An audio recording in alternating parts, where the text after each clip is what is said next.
নমস্কার বন্ধুরা, কৃষ্ণা রান্নাঘর উইথ ভিলেজ ফুডে আপনাদের সকলকে স্বাগত। আজকে একটা অন্যরকম পদ্ধতিতে মাছ ধরবো। এর আগে তো আমি অনেক রকমভাবে মাছ ধরে আপনাদেরকে দেখিয়েছি। তা আজকে মাছ ধরবো হচ্ছে পুরো হাত দিয়ে। আজকে জাল ছিপ কোনো কিছু সাহায্যে না, শুধু হাত দিয়ে মাছ ধরবো। আর সেটা কীভাবে ধরি আপনারা দেখতে থাকুন। আর সঙ্গে থাকবে আমার ভগ্নিপথ আর আমি দুজনে মিলেই মাছ ধরবো। যা মাছ পাবো সেই মাছ দিয়ে আপনাদের সাথে একটা রেসিপি শেয়ার করব তারপরেতে। তো চলুন, আপনারা একদম প্রথম থেকে ভিডিওটা শেষ পর্যন্ত দেখতে থাকুন, কিভাবে মাছ টাছ ধরা হয় দেখুন। আর আমার আগেই ভগ্নিপথ চলে এসছে, ওই দেখুন ওখানে এসে কাজ শুরু করে দিয়েছে। আমি যাই। কি গো, ভাত দেওয়া হলো?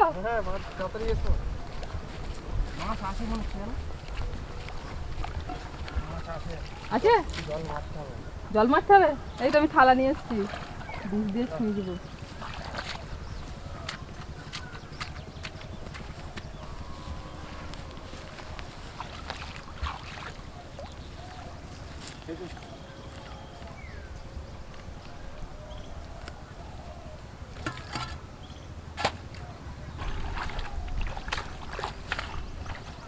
তো বন্ধুরা, এটা একটা খাল, পুরো লম্বা, ওদিক থেকে ওদিক পর্যন্ত অনেক বড় একটা খাল।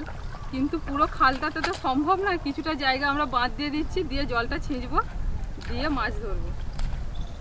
রাজু, ওই দিকটা তাহলে বাঁধ দাও, আমি দিকটা ছিঁচছি। বাঁধ ভেঙে যাবে না তো?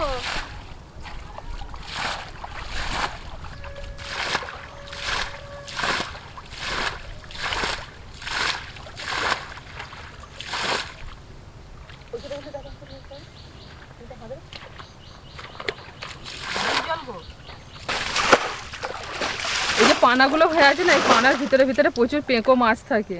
দেখা যাক, এখন জলটা আছে না,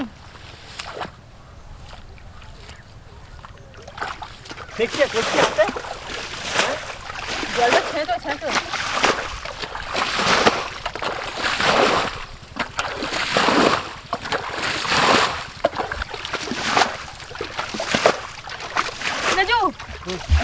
ঠিক আছে, দাঁড়া। এই দেখো, বালতিটা তো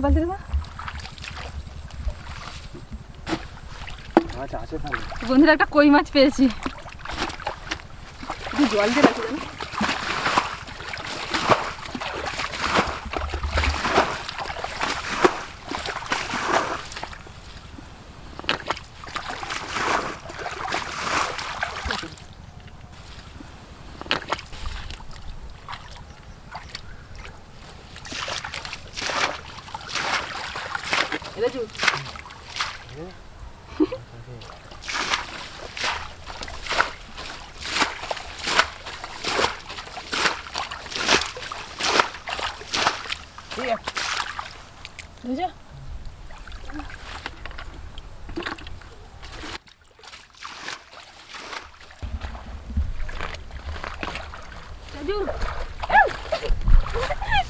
কি মাছ না সাপ? হাতে লাগলো, বুঝতে পারছি না তো।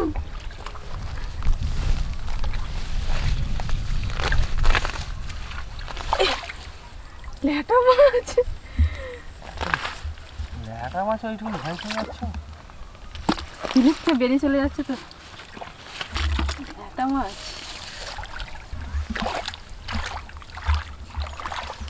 এই তো বাবু কি মাছ? খসকে যাচ্ছে। এইখানটাতে আছে। শিঙি মাছ নাকি? হ্যাঁ, লেগে গেল গো নাকি? দেখো তো এখানটা মাছ মেরেছে হাতে, একটুখানি কাঁটা লেগেছে। শিঙি নয় তো, দম বার করে দেবে। শিঙি মাছ হলে তো একটু জ্বর এসে যাবে। এইখানটাতে জ্বর আসবে, মাছ তো ধরে। এইখানটাতে ফসকে যাচ্ছে, এইখানটা দেখো ফসকে গেলাম হাত থেকে। এই দেখো কই মাছ দিয়েছে হাতে একটুখানিটা। কত বড় কইটা দেখো, দেখুন বন্ধুরা কইটা কত বড়, পুরো পাকা কই একদম। রাজু, ওইখানটা ওই জলটা জল, এদিকটাই তো ছিঁচে জল মরে গেছে।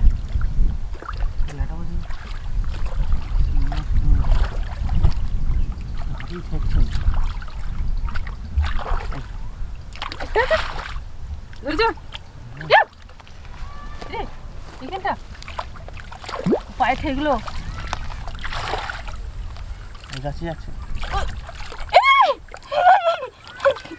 শাড়ির খোঁজের মতন চলে গেল এইখানটাতে ফসকে যাচ্ছে হাত থেকে লেয়ারটা আমাদের কপালে মনে বড় মাছ নেই নাকি আজকে তো বন্ধুরা সেই থেকে পাঁক পাঁক ঘেটে কটা কই মাছ পেয়েছি আর কটা ল্যাঠা মাছ পেয়েছি আর একটু জলটা ছিঁচবো না কি বলো তো ওদিক থেকে জল হু করে চলে আসছে যে ভর্তি হয়ে যাচ্ছে ভালো করে দিকটা দেখে যাও ওই দিকটা ইয়ে করো বাবা কই মাছটার কি এগো দেখো হাতে মারলে এখন কাঁটাটা এখানটা ফুঁকেছে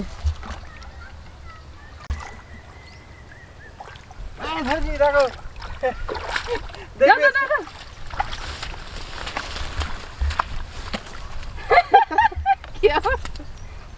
বদমাইশি করলে দেখ ঠকাচ্ছে ওকে পাঁকটাকে নিয়ে মাছের মতো করে ফাঁকিয়ে দিদি পেয়েছি এরকম তো মাছ ধরতে হয়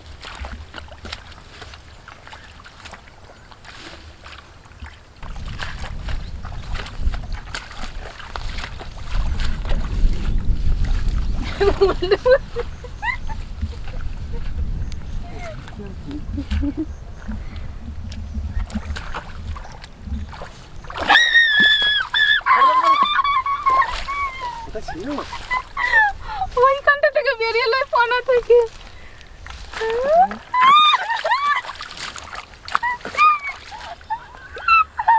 ভালো করে ধরো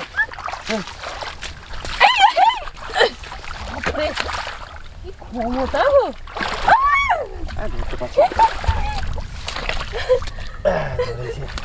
এত গায়ে বেসলে ধরে রাখা যাচ্ছে না এই দেখুন বন্ধুরা বাপরে বাপরে দেখো মাথাটা কাছে মাথাটা ধরলে তবে জব্দ পেয়েছি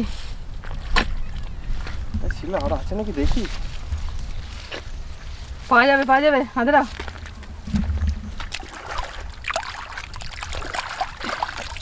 এর হচ্ছে মাথা ধরতে হবে গায়ের দিকে এত স্লিপ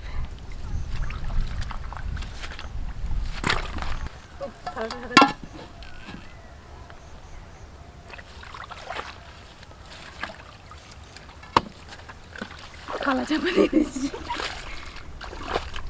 এটা কি ঠেকছে জানো না এটা কি ঠিক পুরো জলটা মারো মারা দিবি দেখি জল মারছে আর ওদিক থেকে ভুল করে জল এসে ভর্তি শ্বশুর করে উঠল গো এইটা এখানটা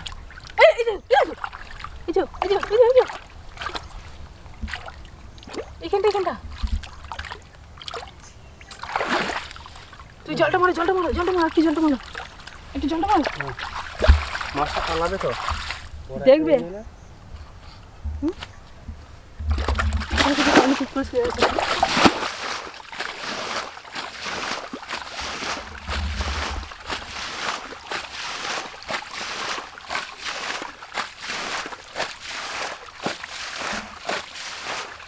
তোমার খালার সঙ্গে উঠে না চলে যা তুই ওদিকটা বাঁধ দেবে নাকি কোথায় ওদিকটা না আর নয় একা থাকে না আরো আছে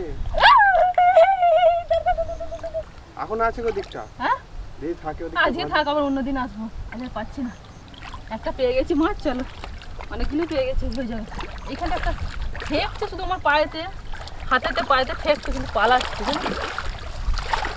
দেখো দেখি ওসব তোমার মনে এই না আই দেখো দেখলে আমি বলছি আমার পায়েতে ঠেকছে বারবার এই মাছটাকে বলছে আমি বলছি আমি ঠেকছে পায়েতে ল্যাটা মাছ যত জলটা ওই দিক থেকে সরে আসছে চলে আসছে তুমি যত পাঁক ঘাটবে তত আবার পাবে কাজে চলো এই হাত পা ধুয়ে যাচ্ছে পাঁক জলাতে আবার হাত পা ধুতে চলে না বাড়ি থেকে দেবো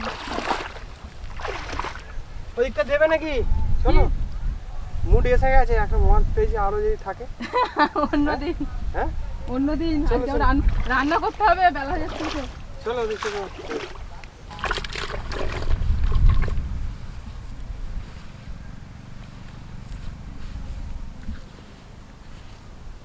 তো মাছ ধরে এসে একদম রেডি হয়ে রান্নার কাছে চলে এসেছি আর এই দেখুন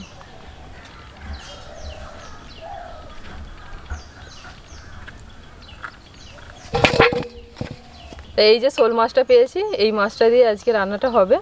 আর বাকি যে ল্যাঠা মাছ আর কই মাছগুলো পেয়েছিলাম, তো সেগুলোকে রেখে দিয়েছি, অন্যদিন রান্না বান্না করে খাওয়া হবে। এটাই আজকে রান্না করব। কি ক্ষমতা দেখছেন শোল মাছে, মানে এই মাছের কোনো ভেজাল নেই, নিজে থেকেই তৈরি হয় মাছগুলো, নিজে থেকেই এত বড় বড় হয়, চাষ টাস করতে লাগে না, শুধু পাঁক জায়গাতে হয়, পানা পানা পুকুর পেঁকো জায়গায় মাছগুলো বেশি হয়। বিরাট ক্ষমতা, ধরে রাখা যায়। চোখগুলো দেখলে ভয় লেগে যাবে, পুরো সাপের মতো মাথাটা তুলছে ডুমিরুক করে।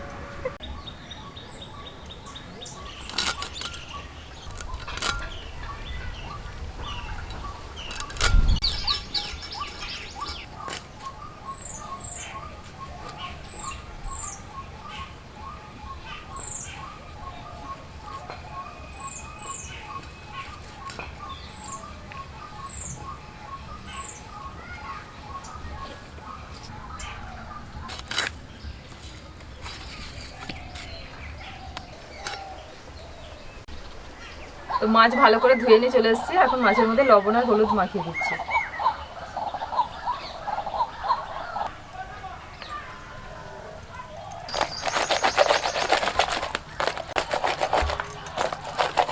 তো এখন আমি কিছু বাটনা বেটে নেব, পুরো বাটা মশলাতেই আজকে মাছটা রান্না করব।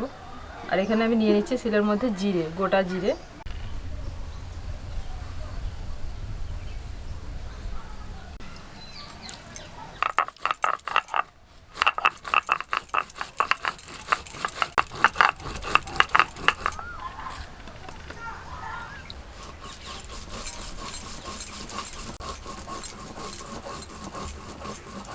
তো শোল মাছটার যা সাইজ ছিল তাতে হয়তো 1 কেজি মতো হবে, আন্দাজে বলছি 1 কেজি অবশ্যই হবে ওটা। তো সেই অনুযায়ী আমি বাটনাগুলো বেটে নিচ্ছি। তো আপনারা অনেকেই বলছেন যে মশলার পরিমাণগুলো একটু বলে দিলে ভালো হয়। তো যেহেতু 1 কেজি মতো শোল মাছটা হবে, সেই পরিমাণেই আমি বাটনাগুলো বেটে নিচ্ছি। তো এখানেতে আমি নিয়েছি ওই 1.5 চামচ মতো জিরে নিয়েছি।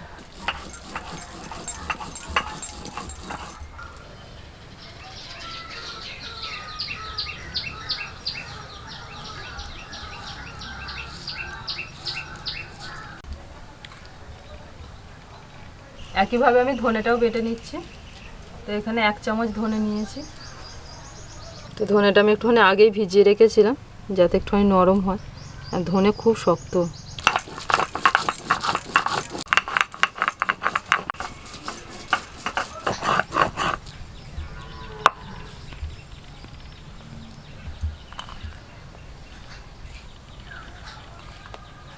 তো এবার আদা, শুকনো লঙ্কা, কাঁচা লঙ্কা একসঙ্গে বেটে নিচ্ছি। তো এখানে তো আমি মাছের পরিমাণ অনুযায়ী এখানে দিয়েছি 5টা কাঁচা লঙ্কা, 4টে শুকনো লঙ্কা আছে, আর ছোটো ছোটো 4 টুকরো আদা আছে। ঝালটা অবশ্যই নিজেদের স্বাদ অনুযায়ী দেবেন, যেরকম ঝাল পছন্দ করে, কারণ অনেকটা মাছ তো, তাই আমি এই লঙ্কাগুলো দিয়েছি।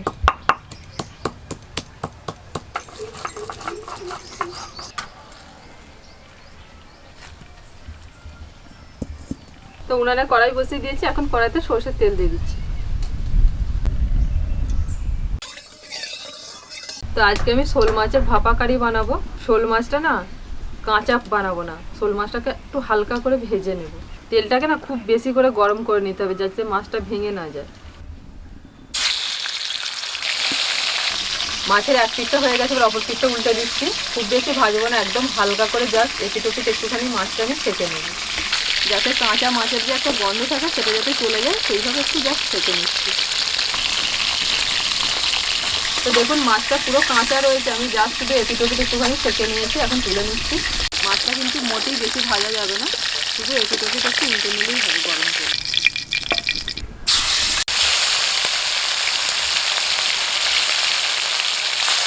তো এখানে মাছের শুধু চাকাগুলোকে আমি নিয়েছি আজকে যে রান্নাটা করবো তার জন্য, আর লেজা আর মুড়োগুলোকে নিইনি, কারণ ওগুলো রেখে দিয়েছি। ওগুলো ভাপা বানানোর জন্য ঠিক লেজা মুড়োটা ভালো লাগে না, শুধু চাকাগুলোই বেশি ভালো লাগে। তো সেই জন্য চাকা মুড়োটা রেখে দিয়েছি, ওটা দিয়ে অন্য কিছু রান্না হয়ে যাবে অন্যদিন। তো এই মাছগুলো রেডি হয়ে গেছে, তুলে নিচ্ছি। তো একে একে যে বাড্ডাগুলো বেটে রেখেছিলাম সেগুলো আমি এবার দিয়ে দিচ্ছি মাছের মধ্যে।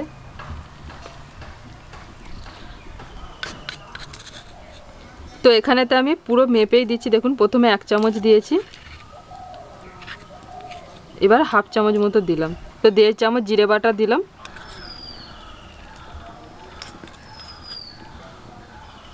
তো 1.5 চামচ মতো ধনে বাটা দিলাম আর 1.5 চামচ জিরে বাটা দিলাম।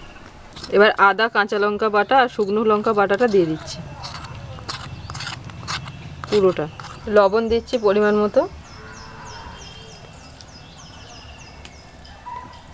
দিচ্ছি হলুদ গুঁড়ো। তো আপনাদের একটা কথা বলে, আপনারা হয়তো ভাববেন যে প্রথমে যখন আমি বাটনাটা বাটলাম তখন একরকম পরিমাণ বলেছি, এখন একরকম, কারণ তখন আমি যে পরিমাণটা নিয়েছিলাম তারপরেতে লেজা মুড়ো এইগুলো তো আমি বাদ দিয়ে দিচ্ছি, যাতে মাছের পরিমাণটা একটুখানি কম হয়েছে, তো সেই জন্য আমি মশলার পরিমাণটা একটু কমিয়ে দিলাম, যে যতটা করে বেটেছিলাম সবটা নিয়ে নিই, ওই জন্য চামচ দিয়ে মেপে একটু একটু করে কমিয়ে দিলাম। এবারে 1 চামচ মতো কাঁচা সরষের তেল দিয়ে দিচ্ছি।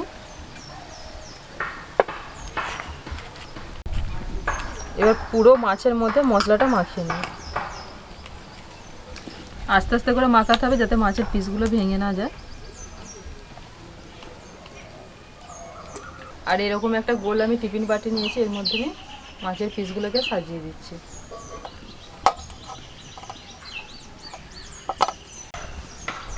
এবার পুরো মশলাটা আমি দিয়ে দিচ্ছি এর মধ্যে।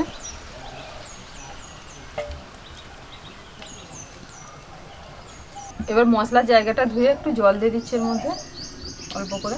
এবার কড়াইতে যে মাছ ভাজা তেলটা আছে তেলটা দিয়ে দিচ্ছি।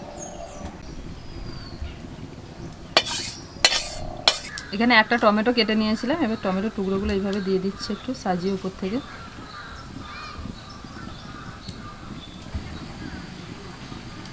আর দিচ্ছি 2টো চেরা কাঁচা লঙ্কা। এবার টিফিন কৌটোর ঢাকাটা এঁটে দিচ্ছি। কড়াইতে কিছুটা জল দিয়ে দিচ্ছি, জলের মধ্যে দিয়ে দিচ্ছি একটা স্ট্যান্ড। এবার এর মধ্যে আমি টিফিন বাটিটা বসিয়ে দিচ্ছি, উপর থেকে ঢাকা দিয়ে দিচ্ছি। প্রায় 15 মিনিট হয়ে গেল, মাছটা আমি ভাপাতে দিয়েছিলাম, তো এখন হয়ে গেছে, এটা আমি নামিয়ে নেব।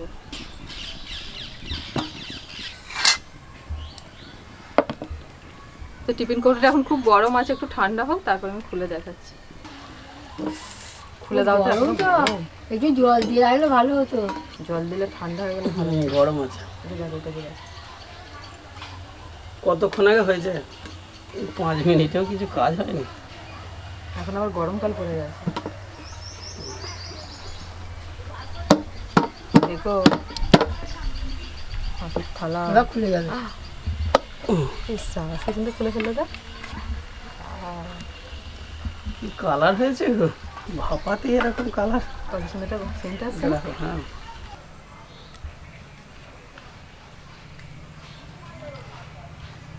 মাকে বেশি করে দাও, মায়ের শরীরের জন্য দরকার। মা 2 পিস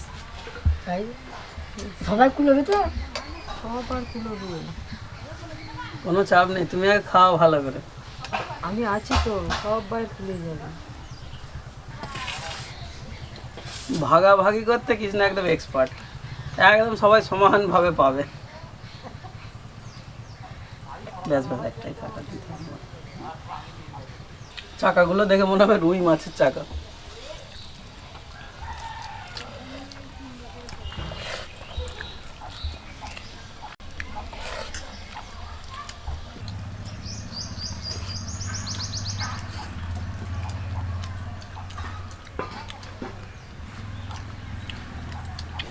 এমনি বড় শোল মাছের প্রচণ্ড টেস্ট, তার উপর যদি এরকমভাবে ভাপা করতে পারেন না, মানে জাস্ট ভাবতে পারবেন না যে কীরকম খেতে হবে।